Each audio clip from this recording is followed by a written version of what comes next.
մորս հետ նստած էինք, ասեց բալա ջան, վեր կաց քնի առավոտը գնում ես։ Եթե դու գնում ես կամավոր քո հայրենիքը պաշտպանելու, քո ժողովրդին պաշտպանելու,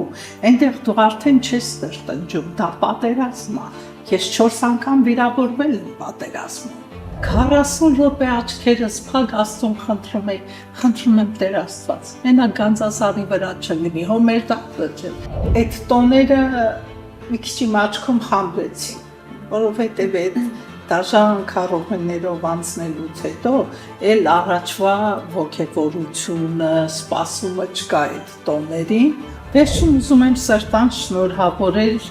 առաջի հերթին իմ կին ազատամարտիկներին, մեր զոհված զինվորներին, մայրերին, քույրերին, կանանց եւ մեր հայ մայրերին։ Ողջույն Tribune հարթակի 30 րոպե հաղորդաշարն է։ Գարնանմուտի ամենագեղեցիկ տոներից մեկի մարտի 8-ի խորհուրդը ընդգրկում է նաև կնոջ ակտիվ դերը հանրային կյանքում, պայքարն իր ազատությունների, իրավունքների եւ ազատ կամքի դրսեւորման համար։ Այսօր մենք հյուրընկալվել ենք Արցախյան պատերազմի մասնակից կանանց հասարակական կազմակերպության հիմնադիր նախագահ գնդապետ Աիդա Սերոբյանի տանը։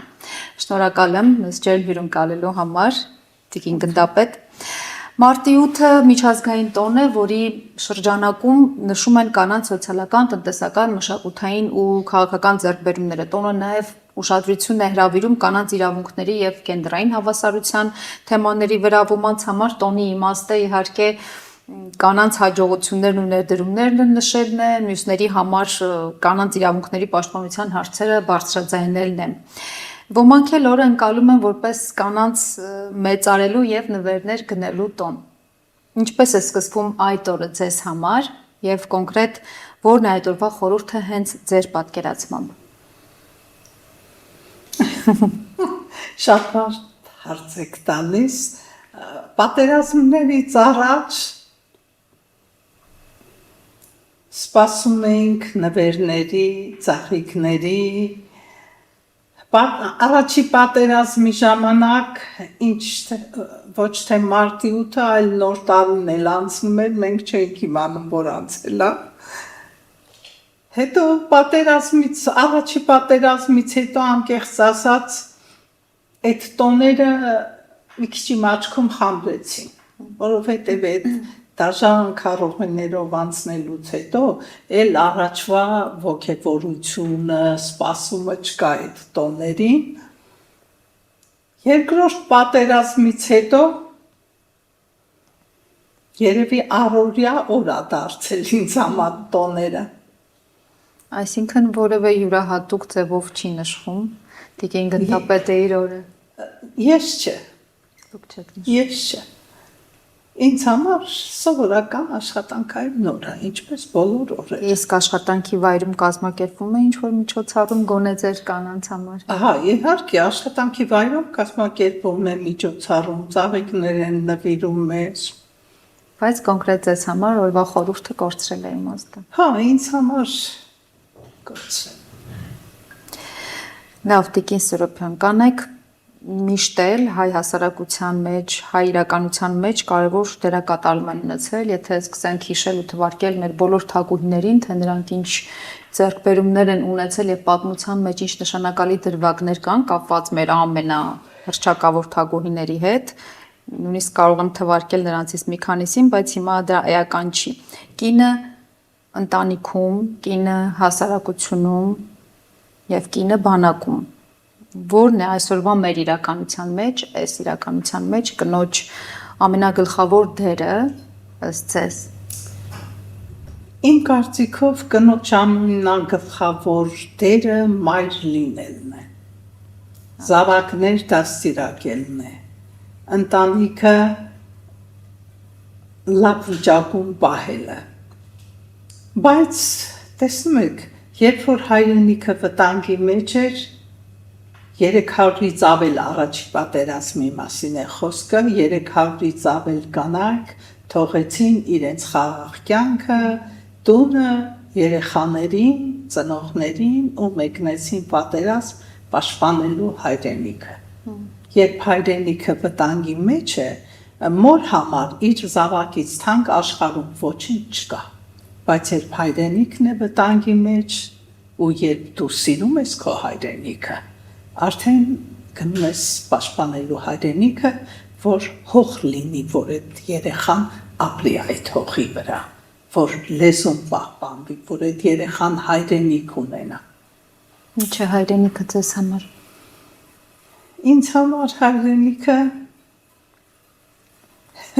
Ինձ համար հայրենիքը այն է, որ երբեք չեմ պատկերացնում ինձ Հայաստանից դուրս։ Ես առողջական խնդիրներով ընդամենը 2 շաբաթ Գերմանիայում եմ եղել, մատերիս վրա հաշվում է օրերը, թե երբ եմ ես հետ գալ։ Հայրենիքի կանչն է։ Այո, ես չեմ պատկերացնում իմ կյանքը Հայաստանից դուրս։ Ինչպիսին է Տիկին Գնդապետը իր աշխատավայրում։ Աշխատավայրում խիստ։ Ես սիրում եմ։ Չի ասի, բայց Չէ, գիտեք ինչպես, ես սիրում եմ կարգապահություն։ Ինձ համար դա կապ չունի, որ ես 30 տարուց ավել ես համազգեստի մեջ եմ։ Ինձ մոտ մանկուց եղել է գերմանական ճշտապահություն։ Ու այդպես շարունակվել է։ Ես զինվորական դարձել եմ առաջի պատերազմից հետո։ Մինչև այդ ես աշխատում էի պոլիկլինիկայում, սովորական քաղաքացիական աշխատող էի ու էլ եղել եմ այդպես կարգապահ, սիրել եմ կարգապահությունը, երբեք չեմ ուշացել որևիցե տեղ, եթե ժամ եմ պայմանավորվել, եթե ես ողջ եմ, ուրեմն պիտի այդ ժամին այնտեղ լինեմ։ Հիմա առավել ևս էլի նույն կարգապահություն, սիրում եմ կարգապահություն, շատ, կարգ ու կանոն։ Առաջին պայմանը դա զինվորականի կարգ ու կանոնն է, բնական դիսցիպլինան։ Այո, բայց ես մանկուց եմ այդպես եղել։ Ինձ համար կարգ ու կանոնը, կարգապահությունը մանկուց եղել առաջի տեղում։ Այսինքն այն փաստը, որ նույնիսկ զինվորական համազգեստի մեջ կին է, եւ դուք կանանց շրջապատում եք, միևնույն է, այդ կարգ ու կանոնը պահպանվում է, այդ դիսցիպլինան առկա է ձեզ մոտ, այսպես չկան կանացի խոսակցություններ։ Դե ես զինվորական համազգեստով աշխատանքի եմ գնում ու զինվորական եմ ես, ինձ համար կապ չունի, թե ես որտեղ եմ։ Իսկ ինչպիսին է Տիկին Գնդապետը մարտի դաշտում։ Մարտի դաշտում էլի կարգապահ։ Օրինակ, եթե առավոտյան ժամը 6-ին 5:30 մարտը պիտի սկսեր, ես արդեն 4:30 արթնանում էի, լվացվում էի, եթե ջուր չկար, ծնով էի լվացվում, անպայման շերտներ կքսում, մազերը սանրում ու ես պատրաստ էի արդեն մարտի գնալու։ Մի անգամ հիշում եմ, առավոտյան շուտ արթնացել եմ, սանրվել, դեռ պարտիզանական ջոկատներում էի կրվում, դե այդպես ստացվեց ես Արցախի բանակում եմ ծառայել, հիմա այս մեր ջոկատում մի տղա կար 17 տարեկան, ասում է դոկտոր, խի ես տիղաշանգանում, էսա մի հատ պուլյա կկպնի, բարբադ կդառնաս, ասում եմ զատը սիրում բարբադ կդառնա։ Խաշանք Սիրունյանը, գեղեցկանը։ Ես գեղեցկան, ասում է էսա մի հատ պուլյա կպնի, զոհվելու ես, ասում եմ զատը սիրում կզոհվեմ։ Կինը էլի կինամ, նույն բանակում չէ։ Բանակում չէ, պատերազմի դաշտում էլ է կինը կին մնում։ Օրինակ Գառնանը, եթե մարտը կանգնած է լինում 2 ժամով, ես անպայման ծաղիկներ եմ քաղում անտառ։ Հիշում եմ 92 թվականի քարմուններ մարտակերտում, մարտեր էր գնում, մարտը կանգնել էր, ես ծաղիկներ եմ հավաքում, այնտեղ այնքան գեղեցիկ ծաղիկներ կան, որ ինձ զարմացրեց, մի թփի վրա մի քանի գույնի ծաղիկներ էր անտառում, ու ես հավաքում էի այդ ծաղիկները, մարտը սկսվեց, դրեցի գրպանս ծաղիկները։ Հետո առաջի զոհը, որ եղավ, մի շատ երիտասարդ տղա էր Հայաստանից, անունն էլ չգիտեի ով էր, ես այդ ծաղիկները դրեցի իր գրպանը։ Ու հետո անկեղծ ասած ամբողջ մինչև հիմա էլի այդ պատկերը իմ աչքի առջև է, որ հետաքրքիր է մորգում, որ բացեն այդ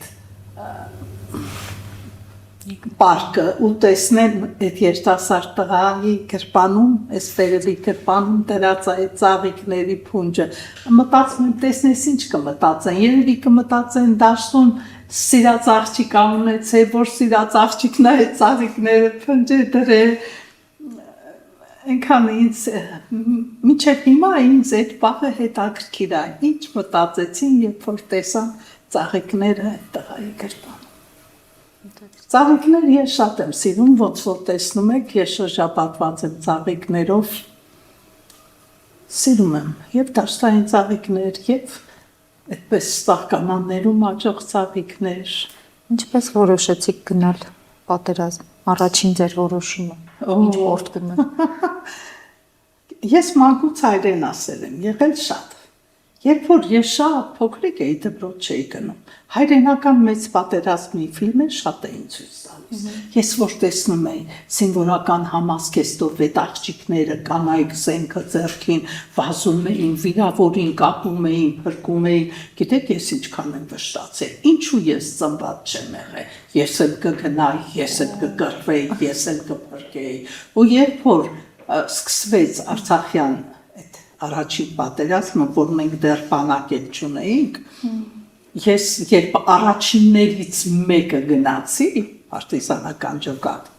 ես հասկացա, որ իզուր չեմ մանկության տարիներին ասել, որ ես էլ կգնամ, ես էլ կկրվեմ, ես էլ կփրկեմ։ Ուղղակի ես աշխատում էի պոլիկլինիկայում, աշխատանքից տուն եկա, խոհանոցում ճաշ էի եփում, ողբերգական ձայնով հեռուստատեսությամբ ասեցին արտակարգ հաղորդագրություն, ու ես վազելով մտա հյուրասենյակ։ Հայտնեցին, որ Արցախում չկան բուժաշխատողներ, ոտքից վիրավորը մահացել է, չկան բուժաշխատողներ, որ իմանան, ասենք, լարանը վերքից վերև պիտի դրվի, թե ներքև։ Ու ես հենց այդ ժամանակ որոշեցի, հենց լույսը բացվեց, ես գնալու եմ առողջապահության նախարարություն։ Ես դիմեցի առողջապահության նախարարությանը, որ ինձ գործուղեք, եթե այդքան բուժաշխատողների կարիք կա։ Եվ որ հարց ու փորձ արի, նարմատներով արցախցի չեմ, ասին, օրինակ ուր կուզես գնաս, Արցախում մեծ է, ասում եմ, անկեղծ ասած քարտեզի վրա Արցախի տեղը չգիտեմ, որտեղ շատ կա բուժաշխատողների կարիք, գործուղեք այնտեղ, ես կգնամ։ Ասին շատ կարիք կա Մարտակերտում, բայց այնտեղ շատ վտանգ է, որ ասի ոչինչ, գործուղեք, ես կգնամ։ Ու ես 2 օր հետո արդեն ուղղաթիռով պիտի Մարտակերտ թռնեմ, այդ Բաբլոյանի տեղակալ գնդապետ Դարփինյանը, որ Արցախի գծով էր, ուղղաթիռի մոտ պոլիկլինիկայի կեսային ճանապարհմա, բոլորը լացում են ինձնից բացի, ինձ ջերմ գրկեց, սեղմեց կրծքին, ճակատ սամբուրեց, ասեց Աստված քեզ հետ։ Ես զարմացա, այն ժամանակ ինքը այսին տարիքի մարդ էր, ասեց ես մարդը ինչի է ճանաչում, ինչի սենց գրկեց, համբուրեց։ Հետո որ հասա Արցախ իմացա, որ դրա առաջի թռած վերտալյոտին օդում խփել են, վայրեջք չի կատարել, խեղճ մարդը դրա համար էր, ասեց Աստված քեզ հետ, ինձ այդեն ջերմ ճանապարհեց։ Իմ գնալուց անցել էր տարի ու կես, Կուսապատ գյուղի ազատագրումներ գիշերը, ծանր առնական վիրավորները բերել եմ Դրմբոմ գյուղի դաշտային հոսպիտալ, մեկ էլ թիկունքիս կողմից մեկը ուսերս գրկում է, շրջվեմ տեսնեմ Դարփինյանն է, ասեց այդա ջան դու դեռ էստեղ ես, ասում ես թե 2 ամսով էի գնացել, բայց արդեն տարի ու կես այնտեղ եմ, այո պարոն Դարփինյան, ոնց դու տարի ու կես այստեղ ես, այո պարոն Դարփինյան, ասեց մեղքս ինչ թաքցնեմ, քեզ որ նենց մոդայի քակած տեսա այդ շպիլկեքը հակիդ, ասես աղջիկը չի պատկերացնում ուրա գնում, 2 օր հետո հետ է գալու, ասի ես էլ չեմ գնամ դե վտանգի, դու դեռ այստեղ ես, ասել, այդպես մնացի։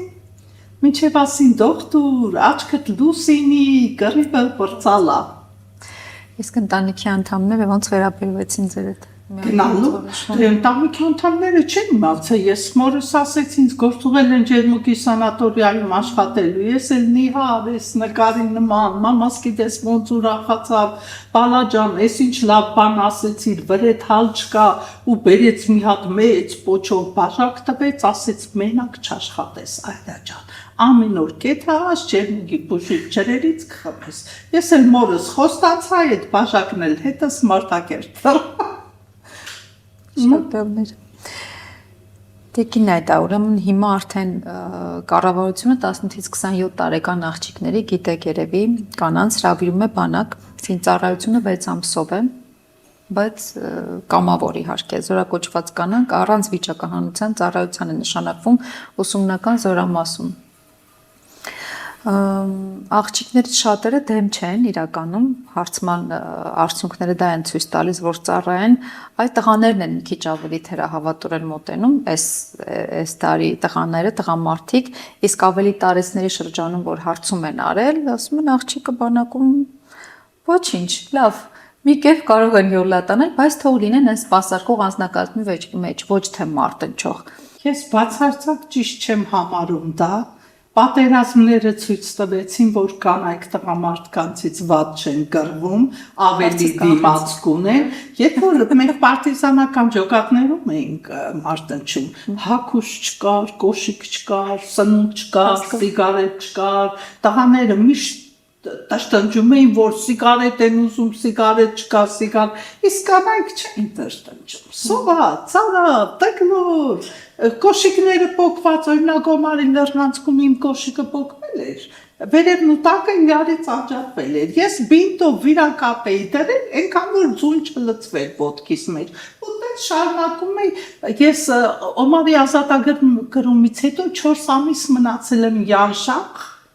հենց լեռնանցքում, որտեղ որ փետրվար ամսին 45 մառոզ էր, միշտ իմ թարթիչները սարսակալած էին, տղաների բեղմորուքից սառուցի լուլաներ էր կախված, բայց ես չէի կարում ջեռնոց դնել, որովհետև անդադ կաթիլային էին միացնում, վիրակապ, սրսկում, ու այդ սրտին։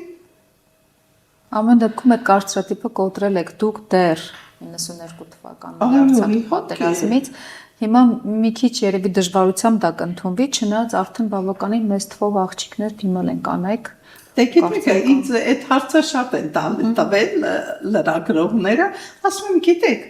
երբ որ մենք պատերազմ գնացինք, աշխատավար չկար, հագուս չկար, հաց չկար, դաժե ջուր չկար, ձուն էինք հալացնում խմում, եթե գնանում են հանուն հայրենիքի, դա շատ լավ է, եթե գնում են 6 ամիս հետո միլիոն ստանալ, դա լավ չի։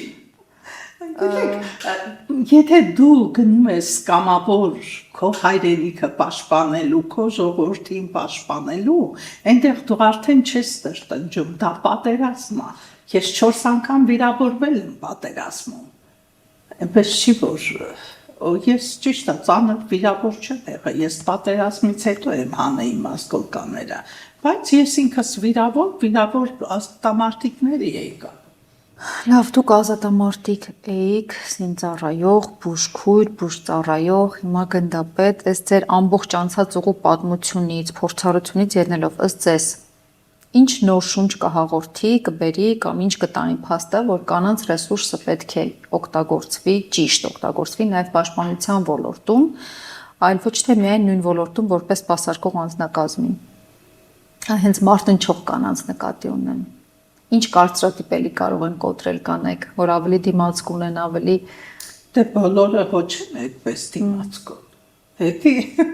Հետո նույնիսկ այնտեղ բոլոր տղամարդիկ դիմացկուն չէին, տրտնջում էին, ես տեսնում էր մասնատված ընկերոջ դիակը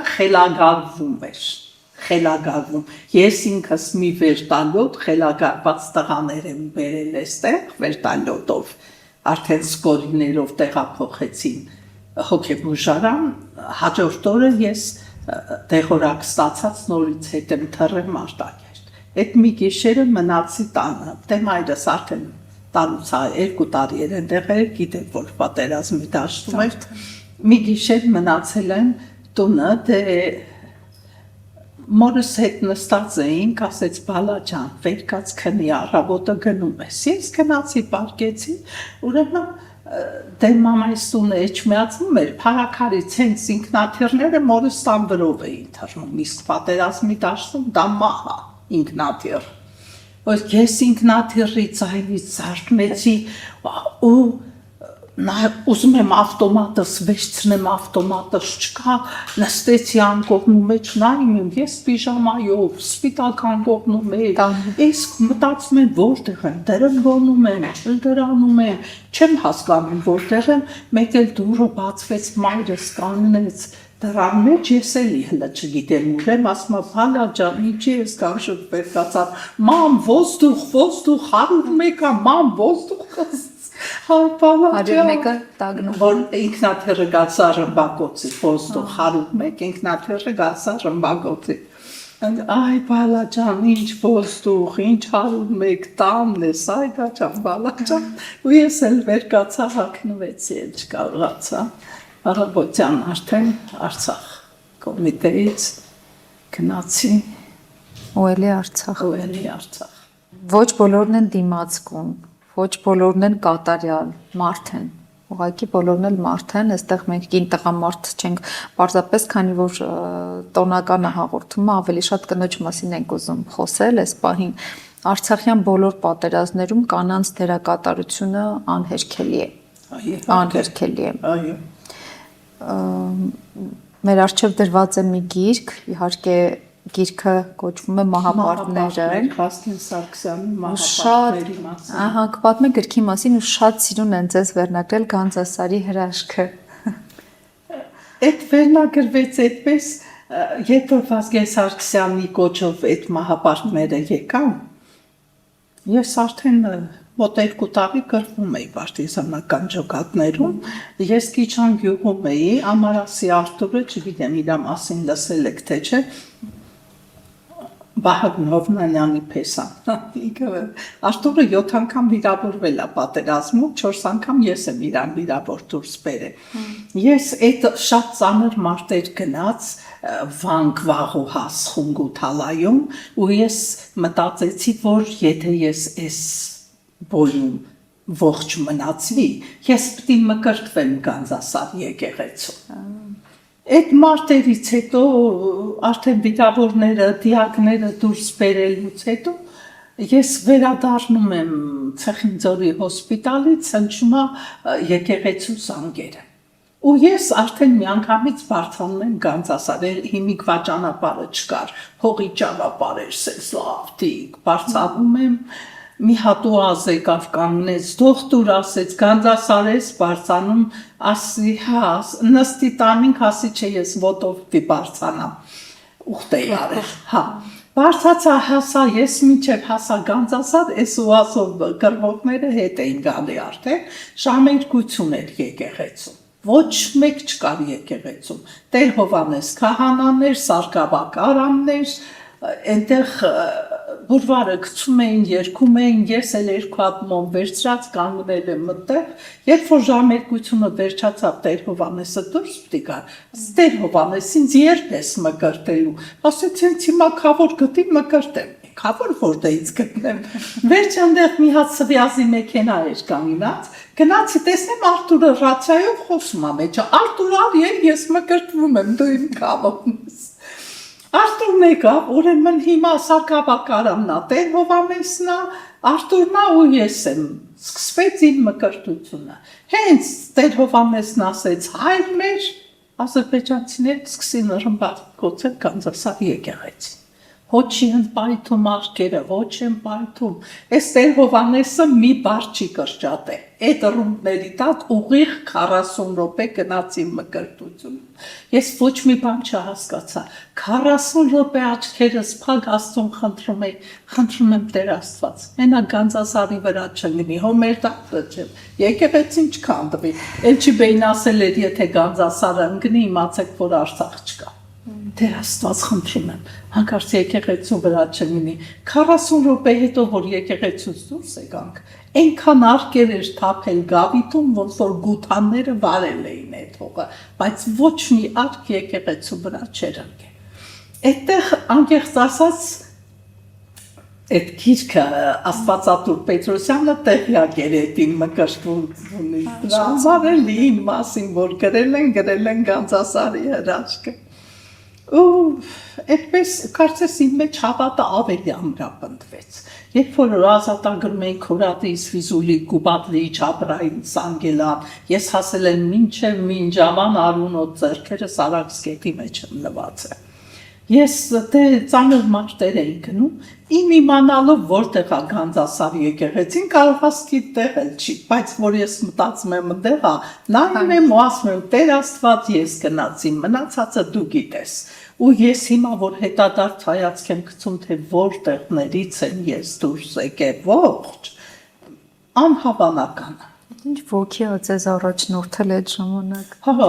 ինքնաթիռը գալիս էր, կասետովի բոմբերը թափում էր, ես վիրավոր էի կապում։ Կողքս պայթում էին, ականջիս տակով այդ շարիկները թռնում էին, ճու, ես ուշադրություն։ Ես այդ ժամանակ հիշեցի իմ դպրոցական տարիների դասը, կտակը վախենում է քաջից։ Ու հասկացա, որ դա ճիշտ բան է։ Միշտ երբ որ մարդը մտածում է ոնց անի, որ չսովվի, մի կույր գնդակ, մի կույր ասֆալ կա, գալիս ու կպնում է։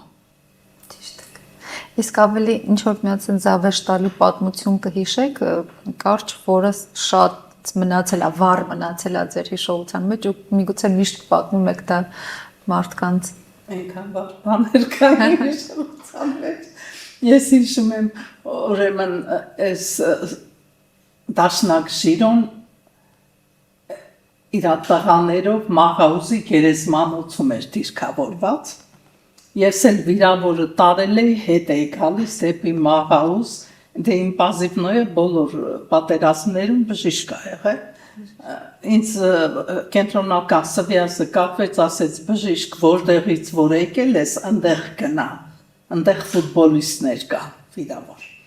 Հիմա մի հատ սարի հետևից պիտի դուրս գանք, մի հատ բաց դաշտով անցնենք ու մտնենք այդ Եղևնիների անտառը, գերեզմանոցը, որտեղ դիրքավորված է Շիրոն։ Հիմա հենց մեքենան սկորյուազը թեքվեց, մենք էլ 5 հոգի ենք։ Ես եմ սամ ինստրուկտորն ա, վարորդն ա, 2 նասիչիկ։ Հենց մեքենան թեքվեց, թուրքի տանկը սկսեց խփել մեզ։ Մի կետ դաշտա, մի փոքր հեռու, մի հատ կարճ մասում թուք կա։ Ասեցի բարիս վարորդին, են թփից հեռու կանգնի, մենք պատսպանենք թփի հետևը, հետո մի կետ մտնենք այդ անտառը։ Հիմա բարիսը կանգնեց հեռու, 5 հոգի մենք վազել ենք, այդ պուջուր, այս ծաղիկի չափ է այդ թուփը, հիմա պետք է 5 հոգով պատսպանվենք, չգիտենք ով տագնա, ով վրանա, լցվել ենք, կծկվել ենք, խցկվում ենք այս մասուրի թփի տակ։ Այդ ժամանակ ես իմ սամ ինստրուկտորներից մեկը բժիշկ վետնս, ոտս։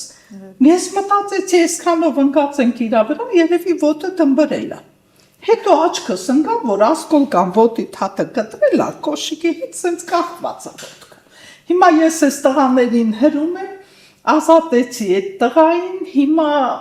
անմիջապես սվինդանակը կողքիցս հանի կոշիկը կտրում եմ, որ ոտը չորի մնա մեջը, ու հմի ես իրան հույս եմ տանի, ոչինչ ճանք մատաղ, ոչինչ, ես մի ոտիտ կոշիկը ծեցքի միրից կարնես, մնացել է մենակ կրունգը, դե ես հոգատք չեմ անում, ես իրան ուղղակի հույս եմ տալի, որ ոչ մի սարսափելի բան չի եղել,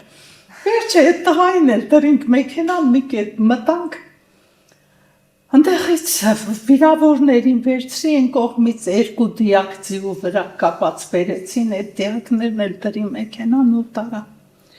Հետո որ պատերազմը վերջացել էր, հրավիրել էին Շուշի ազատագրման օրը Ստեփանակերտի հրապարակում կանգնած եմ